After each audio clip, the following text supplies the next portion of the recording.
Death of the unhealthy ego. Ego is a person's sense of self-esteem or self-importance. In psychology, it acts as the conscious mind, balancing primal desires with societal rules to mediate between reality and the individual. It represents your overall perception of your own identity. I'm going to repeat that again because everybody need to understand that ego. You have to control that ego. Ego is a person's sense of self-esteem. We all have self-esteem. Or self-importance. We all know that we are important in this world. In psychology, it acts as the conscious mind, balancing primal desires with societal rules to mediate between reality and the individual.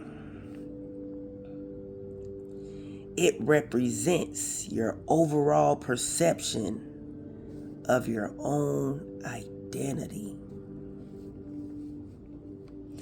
A healthy ego is having a realistic sense of your own abilities, personal worth, and boundaries. Whereas an inflated ego often refers to conceit. It is an overblown sense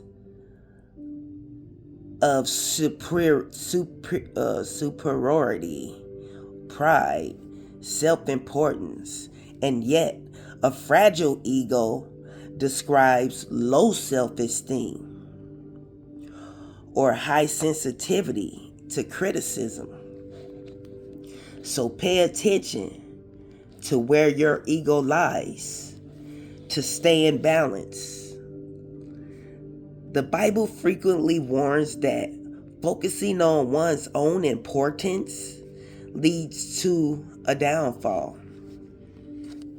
Proverbs chapter 16 verse 18, pride's goes before destruction, and a haughty spirit before a fall. James chapter 4 verse 6 says, God opposes the proud, but gives grace to the humble.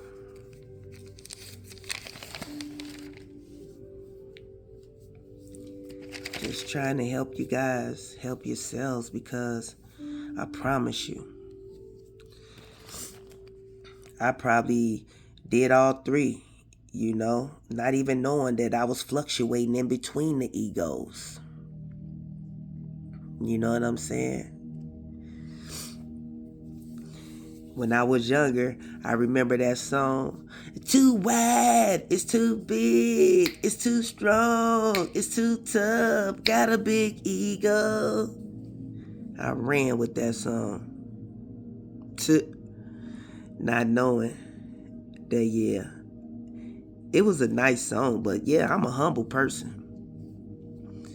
I'm grateful to be loved in the spirit, in the flesh, as well as in the cosmos and the universe. I'm completely loved, and I'm grateful to be loved. I don't need an ego to show out. I don't need nobody to see me. I don't need to force no one to see me. Because why? I'm my true, authentic self every day, all day. Never change. Because why? I know who I am. I know what I like, and I know what I don't like, and I know what I will tolerate, and I know what I won't tolerate. It's all about knowing yourselves.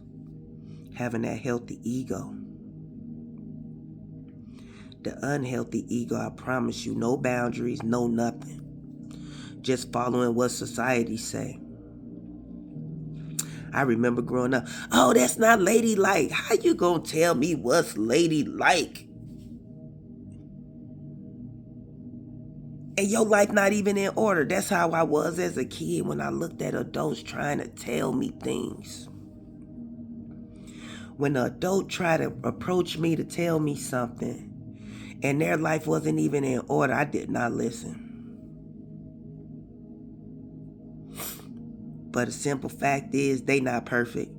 So how they gonna try to instruct me on how to be? And they ain't even aligned with what they're telling me. I promise you I looked at it that way when I was a kid. Why I was guided to.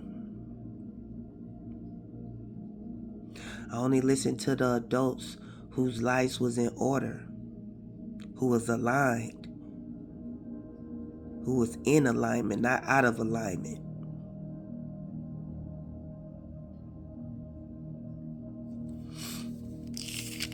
But most definitely, yeah, that ego, if it's out of control, that will be your demise.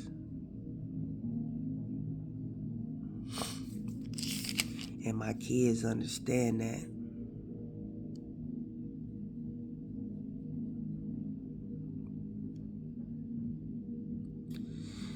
And when they say the enemy, it's the inner me. What is your inside reflecting? What is your mind reflecting? Is it reflecting positivity? Is it reflecting love? Is it reflecting all the things that is of God?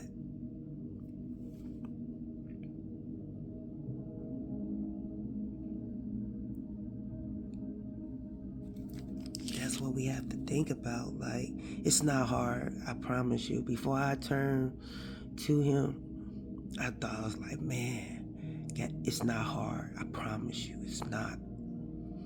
It's not hard to turn your life over to him.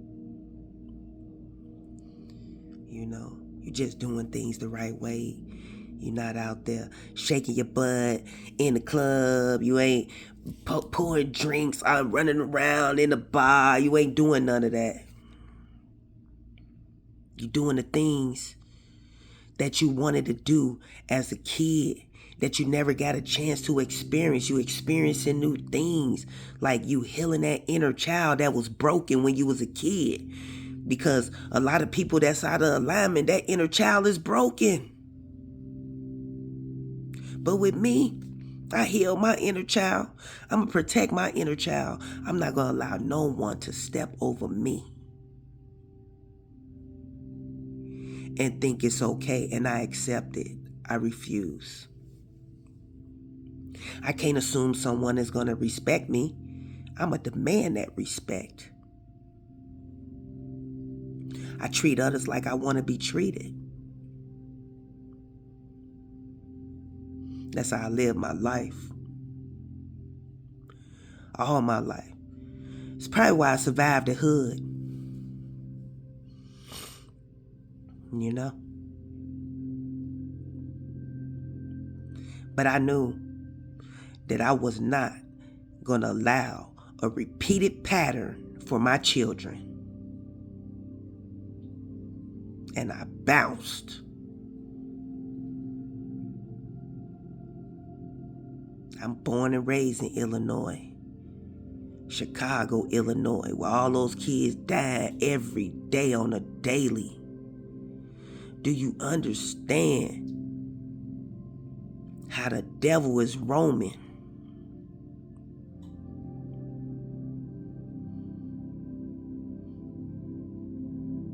Jumping bodies after body in that state.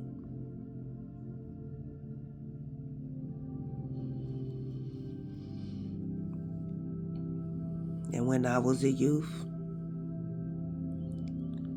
I probably had entities attached to me. I'm sure I did. But I knew one thing when God was guiding me.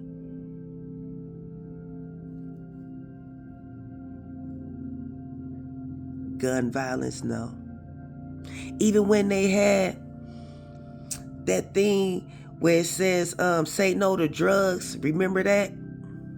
I promise you, I didn't do drugs until I was like 21. I probably did. I didn't even know how to kiss until I was 21. I didn't even know how to, I didn't do nothing until I was actually grown.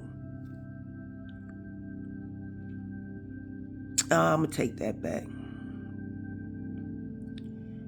But most of it, when I went full on. But when I was like, I say about 15. Yeah, about 15. I only drank though. I didn't do all that hard stuff until as I got older. You know, you have your family try to introduce you to things too. As you get older, you got to pay attention to that with your children. You know, it's really the crab in the barrel effect. You know what I'm saying? I protected my kids. My son said, "Ma, you kept us at home so much, I felt like I had Stockholm Syndrome."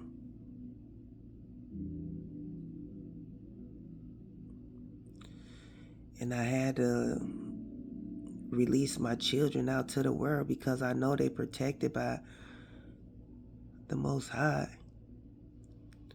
I have to believe in my protection. But now that I've shown that I am protected, I'm just thankful every morning. I show my gratitude for my protection. They got us fearing death. Even though I walk through the valley of death, I fear no evil. And God showed me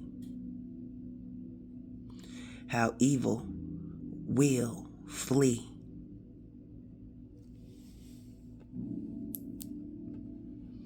So now, I'm using my imagination again because I promise you, growing up in Illinois, you in a war zone. How can you imagine beautiful things in your life? Tell me that. Your imagination is connected to your manifestation. Bullets flying. Like how? Living in any hood. Shoot, as soon as you step out the door, you got to pay attention to the police. Because they demons running around in the hood. They got the demons in them. Because when you call them, they not coming right away. You got to survive until they get there. I'm just going to tell you one story what I experienced. I think I was like 16. And it's called Wentworth Gardens in Illinois. It's like a projects. And you know the at-risk youth, we go hang out in houses that have adults in it that don't give a damn of what they do, right? So I'm at my friend's house, my friend older sister house. And her friend and her boyfriend was there. So I think it was about 2 or 3 o'clock when they decided to leave. This is how the police harass people. So as they walk out the house, we thinking they finna go. All we hear is the lady screaming, "Please don't hit him, please don't hit him." The police already beating the man as soon as he walk out the door. You know what I'm saying? Police already beating him in the hallway. And she's screaming, "Please don't beat him, please don't." And we heard it. I would never forget that. It's embedded in my head of my experiences. Because why? The devil want us to fear. I mean, I was broken in fear, but now I'm not. I'm not broken in fear. I fear nothing. But that's how they had me bound in fear. And then a lady kept screaming, don't beat me. Don't be him. Don't be him. And next thing you know, the police said, shut up, B, and hit her to shut her up. Now these innocent people, because the house I was in wasn't a drug house, but we in like all the projects. You know how the projects work. You know. After that, I knew then, nah, I ain't having no kids in this state, and I ain't raising no kids in this state. I'm from Cook County Hospital, the murder hospital. I know I'm a blessing. I'm a blessing.